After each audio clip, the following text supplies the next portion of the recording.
આપણે અત્યારે બનાવી લીધી છે ભેળ મનીષા બેને. તો જો હાલો બધા ભેળ ખાવા. જો મસ્ત ભેળ બનાવી છે. સવાણું ઘરે આપણે પડ્યું હતું એની જ ભેળ બનાવી છે. ડુંગળીને એવું બધું મસ્ત નાખી દીધું છે. તો હાલો બધા ભેળ ખાવા. જો કેવી મસ્ત બની છે ભેળ. હાલો જો કોઈને ખાઈ હોય તો આવજો ભેળ ખાવા.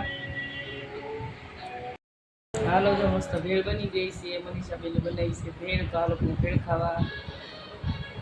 લ્યો આપણે કરીશું ઘઉં સાફ, કેમ કે દહીંનું થઈ ગયું છે. દહીંનું નાખવાનું છે. તો જો આ ઘઉં સાફ કરી લીધા છે. ઘઉં સાફ કરેલા છે પણ પાછા હાથ પેલો થોડો કરી નાખી. જો આવા જાળિયા થઈ ગયા છે એમ નામ. જો દવા નાખી છે તોય જાળિયા થઈ ગયા છે, એટલે જો થોડોક હાથ પેરો કરવો પડે.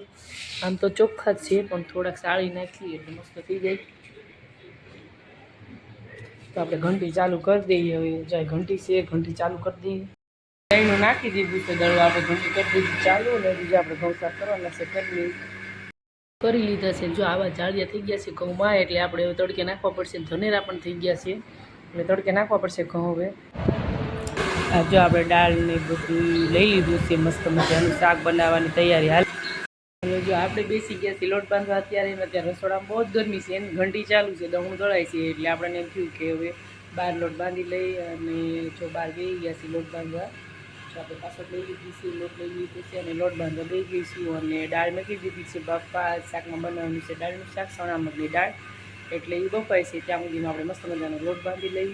અને દહીંનું હજી લોટ દળાઈ ગયો છે પણ અત્યારે ભાખરીનું દહીંનું દળાય છે. એવું બધું છે અને અત્યારે વાગી ગયા છે 12. બની ગયું છે જમવાનું. થઈ ગયું છે તૈયાર ને આપણે લઈ ગયા છીએ બધા જમવા. તો હાલો બધા પકોડા કરવા. જો ચણા મગની દાળ બનાવી છે મસ્ત. અને ઘઉંની રોટલી છે, અથાણા છે. હજી કામ્યાબેન આવી ગયા છે.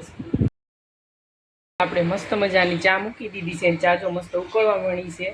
આપણે એમાં દૂધ નાખી દઈએ. અને અત્યારે વાગી ગયા છે 4, એટલે કીધું હવે ચા પાણી બનાવી લઈ. જો મસ્ત મજાનું દૂધ નાખી દીધું છે. હવે ચા આપણી બની જાય ફટાફટ.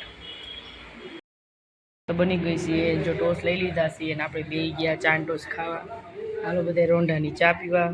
આપણે અત્યારે બનાવવાના છે હાંદા વાળુંમાં મસ્ત કારેલા ભરી. તો કારેલા આપણે લઈ લીધા છે.